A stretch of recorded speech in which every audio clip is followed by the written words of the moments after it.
সত্যজিৎ রায়ের বইতে একটা গান আছে, কি আনন্দ আকাশে। আজকের ফালতুতে ঢোকার মুখে এখানকার মানুষদের যে ভালোবাসা দেখলাম, এখানে গানটাই গাইতে ইচ্ছা করছিল যে কি আনন্দ আকাশে বাতাসে। এটা আমরা তৈরি করতে পেরেছি। আকাশে বাতাসে আনন্দ ছিল না, কিন্তু আমরা তৈরি করতে পেরেছি। সত্যজিৎ রায় তার বইতে সে আনন্দটা দেখিয়েছেন। গোপী গায়ন বাঘা গায়নের মাঝখান দিয়ে এই আনন্দটা দেখেছেন। আমরা ধর্মচর্চা করার জন্য একটা জায়গা ঠিক করলাম, সেটা হালতো। এসছি আমি আগে, আমার যে এসছিলেন সে আমার আত্মীয়া, কিন্তু সেইভাবে ঘনিষ্ঠতা নেই, কিন্তু এসছিলাম। এবং এখানকার তিনিও গেছিলেন আমার আশ্রমে। আজকের সবচেয়ে বড় কথা, আপনারা যে যাদের দেখলেন, যে ছেলেদের দেখলেন, তাদের দিকে তাকিয়ে আপনাদের বিষয় হওয়া উচিত। যখন অন্য ছেলেরা নানা ব্যাপারে ব্যস্ত, এরা কিন্তু ভগবানের চর্চা করছে, ভগবানকে নিয়ে আছে। আজকে একটা হিন্দি গান আছে, মেরে জিনাকে চাও না হতে আগার তুম না হতে। তুমি যদি না থাকতে তাহলে আমার বাঁচবার আকাঙ্ক্ষাই হতো না। আজকে 16 তারিখ না, 17 তারিখ, আজকে 17 তারিখ, 19 তারিখ আমার গুরুদেবের জন্মদিন। আগার তুম না হতে, গুরুদেব যদি না হতো তাহলে আজকের দিনটার উৎপত্তি হতো না। আজকে যেমন বললো, আমাকে এখানকার একজন বিরাট ডাক্তার বলেছিল যে আপনি আসামে যেটা পেরেছেন, কিন্তু কলকাতায় এটা পারবেন না। আমি সেদিন শুনেছিলাম। আজকের এখানে 7টা আশ্রম আছে, 40টা সন্ন্যাসিনী আছে, বহু গৃহস্থ ভক্ত আছে, বহু বিদেশি ভক্ত আছে। আমরা অনেকেই বিদেশ ভ্রমণ করে এসেছি এবং সেখানে বেদান্ত চর্চা করে এসেছি। এটা একমাত্র সম্ভব হয়েছে আমার গুরুদের জন্য। তিনি একজন মূর্খকে, আমি পড়াশোনা বেশি জানি না, মূর্খকে তিনি জ্ঞান দান করে গেছেন, যার ফলে আজকের আপনাদের সামনে আমি বসতে পারছি। বসতে পারাটা খুব আনন্দের, গৌরবের। গুরুর কৃপায় কেওয়াম, গুরুর কৃপায় আজকের এখানে দাঁড়িয়ে আপনাদের সাথে কথা বলতে পারছি। আমার গুরুদেবের নাম স্বামী পবিত্রানন্দজি। তিনি পুরুলিয়া থাকতেন।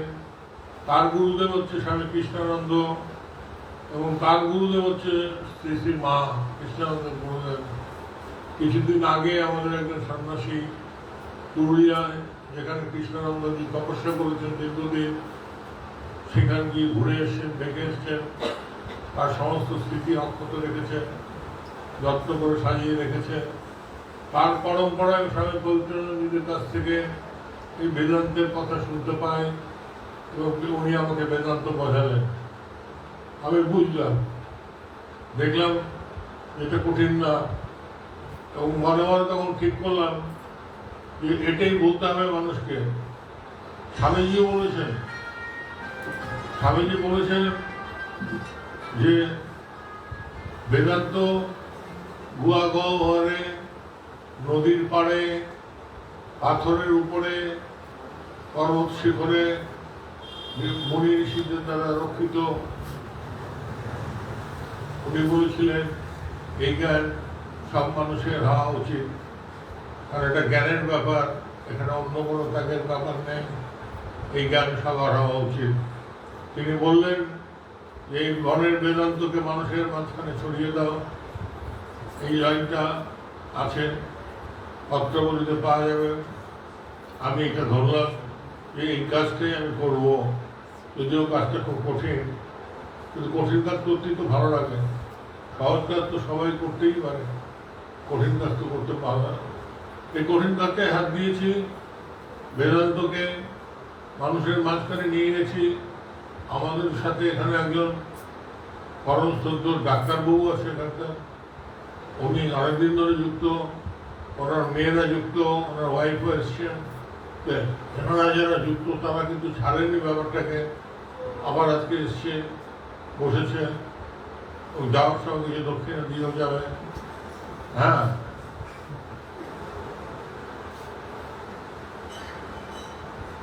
তো মূল কথা হচ্ছে যে আমি একটা গল্প শুনেছিলাম, একজন রাশিয়ান, সে বলছে তার বন্ধুকে যে মানুষ আজকের আকাশে উঠতে পারে, মানুষ আজকের জলের তলা দিয়ে যেতে পারে, জলের উপর দিয়ে যেতে পারে, মাটির উপর দিয়ে অনেক হাজার বেগে যেতে পারে, এগুলি সব পারে, কিন্তু পারে না একটা কাজ, পাশের বাড়ির সাথে বন্ধুত্ব রেখে কথা বলতে পারে না। সব পারে, কিন্তু পারে না একটা কাজ, বন্ধুত্ব করা কার সাথে না পাশের বাড়ির সাথে, পাশের প্রতিবেশীর সাথে বন্ধুত্ব করতে সে পারে না। সে কেঁদে মরে। সেই জন্যই বলছে কোন কাজটা আগে আমি করবো, ছাদে যাব না ডুবুরি দিয়ে মাটির তলা দিয়ে যাব, না পাশের বাড়িটার সাথে বন্ধুত্ব করে তাকে বলবো কেমন আছো ভাই। আমি তো বলবো এটাই বলা উচিত, কেমন আছো ভাই, তুমি কেমন আছো, ভালো তো। ঠিক এইভাবে যদি কথা বলতে পারি তাহলে পৃথিবীতে আমার আপন হয়ে যায়। এটা ধর্ম। গুরু মহারাজ বলছেন ধর্ম সমাজের অপরিহার্য অঙ্গ কিনা। ধর্ম কি শুধু একটা কথার কথা? আমরা বলি কালী মা, আমরা বলি দুর্গা মা, আমরা বলি যিশু বাবা, আমরা বলি আল্লাহ, কত কিছু নামে বলি, কত ভগবান, কত টুকরো, কিন্তু কোন টুকরোকে একসাথে করতে আমরা পারছি না কিছুতে। যতবার টুকরো এক করতে যাচ্ছি টুকরো ভেঙে যাচ্ছে, আমাদের স্থানচ্যুত হচ্ছে, আমরা মেলাতেই পারছি না, কিছুতে ভুলতেই পারছি না যে এক সূত্রে বাঁধিয়ে আছে সহস্র জীবন। এ সমস্ত কবিতা, গানের গল্প, বাস্তব জীবনের কোথাও মিল নেই।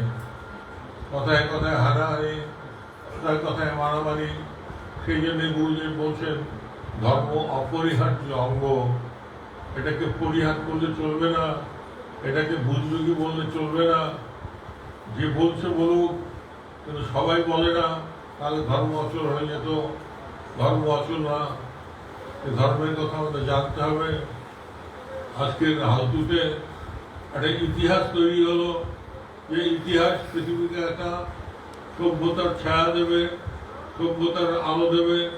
এই ইতিহাস কি করে আপনারা জানেন, কি করে আপনারা নিজের চোখে দেখেছেন। এই বাড়িটা 10 দিন আগে কি ছিল, 10 দিন আগে এই বাড়িটার চেহারা কি ছিল, কেমন দেখতে ছিল এর চেহারা, কেমন দেখতে ছিল এর রূপ।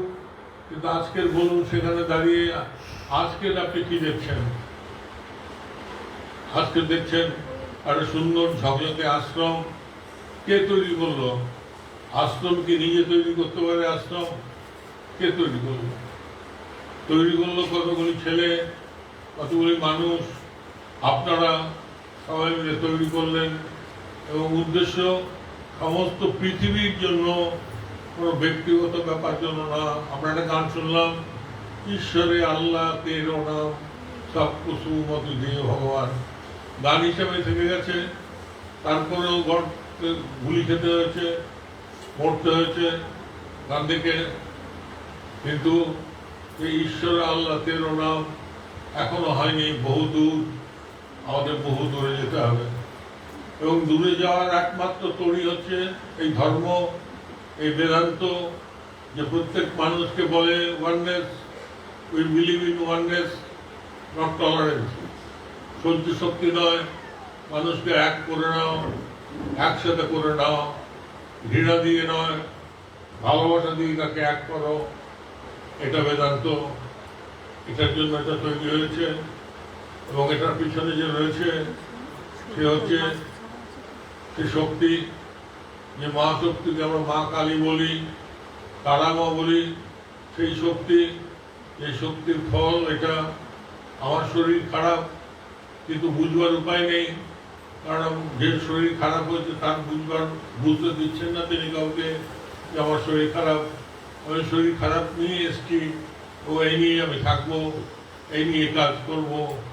আমি মানুষকে জানিয়ে যেতে চাই, বয়স কোনো বাধা নয়, অসুস্থতা কোনো বাধা নয়, শারীরিক রোগ ভোগ কোনো বাধা নয়।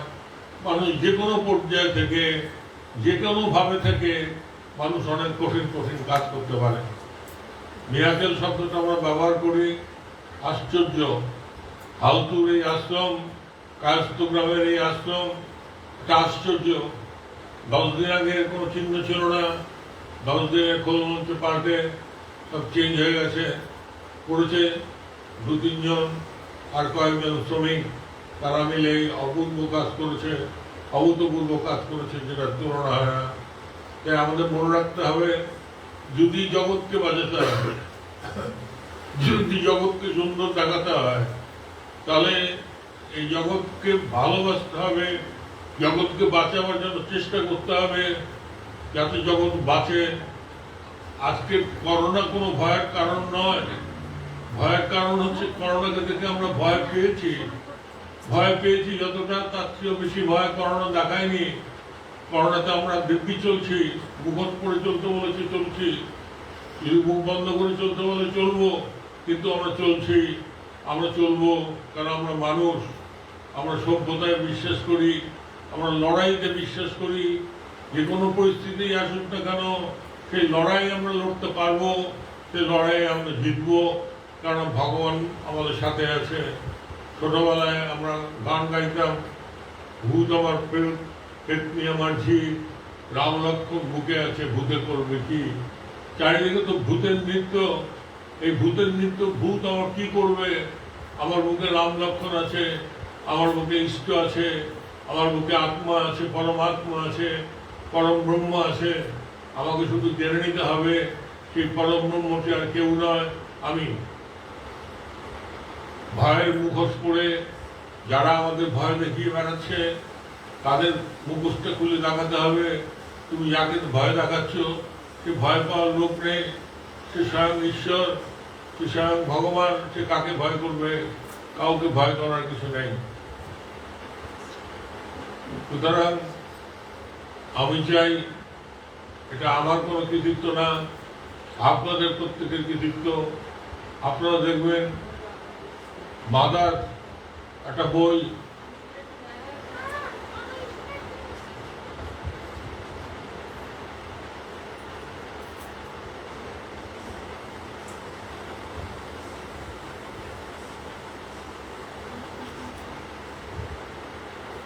মাদার একটা বই, গোর্কির মাদার। তাতে দেখবেন মা, বইটার নাম মা। সেখানে দেখবেন তার বয়স হয়েছে, সেই বয়সে সে বিপ্লব পরিচালনা করছে। সুতরাং বয়সটা কোনো ফ্যাক্টর না। আমি অনেক বয়স হয়েছে আমার, কিন্তু এটাকে আমি কোনো বাধা বলে মনেই করি না। যতদিন প্রাণ আছে ততদিন চেষ্টা আছে। এই চেষ্টা হচ্ছে পৃথিবীতে সভ্যতা ফিরিয়ে আনার, এই চেষ্টা হচ্ছে এই ধর্মকে প্রতিষ্ঠিত করার। গোড়ামি নয়, ধর্ম নিয়ে গোড়ামি নয়, ধর্ম নিয়ে অহংকার নয়, ধর্মকে নিয়ে গালাগালি নয়। ধর্ম সবাইকে, সবাই মেলবন্ধনে বাঁধবে, সবাই সবাইকে ভালোবাসবে। বারবার বলছে সবাইকে বাঁচতে ভালো, নইলে মরের কালো কাটবে না। এই গানটা দিয়ে আমি শেষ করছি। আবার গানটা গাইছি, বলছে সবাইকে বাঁচতে ভালো, নইলে মরের কালো কাটবে না। এই মনের কালো কাটবার জন্যে বেদান্ত সোসাইটি, এই মনের কালো কাটবার জন্যে হালতু, এই মনের কালো কাটবার জন্য কায়স্থ গ্রাম। ধন্যবাদ কায়স্থ গ্রামের সমস্ত অধিবাসী বৃন্দকে, ধন্যবাদ আপনাদের সবাইকে যারা ধৈর্য ধরে আমার কথা শুনলেন। আপনারা থাকুন, আমরাও আপনাদের সাথে থাকবো। কথা দিলাম, কথাই দিলাম, সত্যি কথা মাইনে বলছি।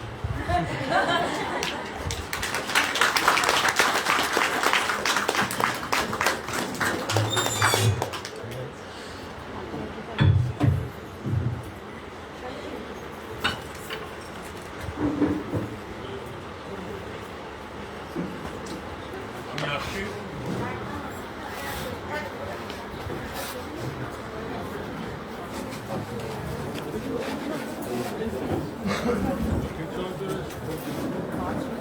বসুন বসুন আমার বাথরুম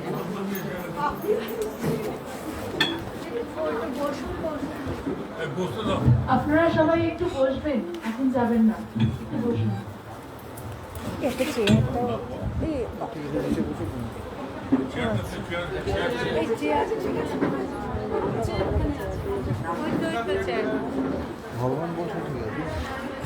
একটু আগে আমি বলছিলাম যে ভগবানের ভক্তই বলবো আমি। বেশ কিছুদিন ধরে আমাদের সঙ্গে যুক্ত, ইন্টারন্যাশনাল বেদান্ত সোসাইটির সঙ্গে যুক্ত। বারবার তিনি আমাদের লেক গার্ডেন্স আশ্রমে গেছেন, আমাদের বিলাটির আশ্রমে গেছেন, আমাদের পুরীর আশ্রমে গেছেন এবং বিভিন্ন অনুষ্ঠানে উনি আসেন, আমাদের কথা বিভিন্ন জায়গায় বলেন। বহু মানুষকে ভগবানের কাছে নিয়ে এসছেন, নিজে এসছেন এবং বহু মানুষকে তিনি নিয়ে এসছেন, আমাদের সঙ্গে যুক্ত হয়েছেন এবং ভগবানের এই যে কাজটা, বেদান্ত সোসাইটির কাজটা, এটা তিনি করে চলেছেন। সেই জন্য ইন্টারন্যাশনাল বেদান্ত সোসাইটির পক্ষ থেকে তাকে আমরা অনেক অনেক ধন্যবাদ জানাচ্ছি। এবার আমরা পাপিয়া অধিকারীর কাছ থেকে শুনবো। ওনাকে নিয়ে আমি আন্দামান গেছি, একমাত্র মহিলার সাথে আরো কিছু সন্ন্যাসীকে নিয়ে আন্দামান গেছিল। তো আন্দামানে আমাদের স্মৃতি খুব সাংঘাতিক। মাছটা খুলে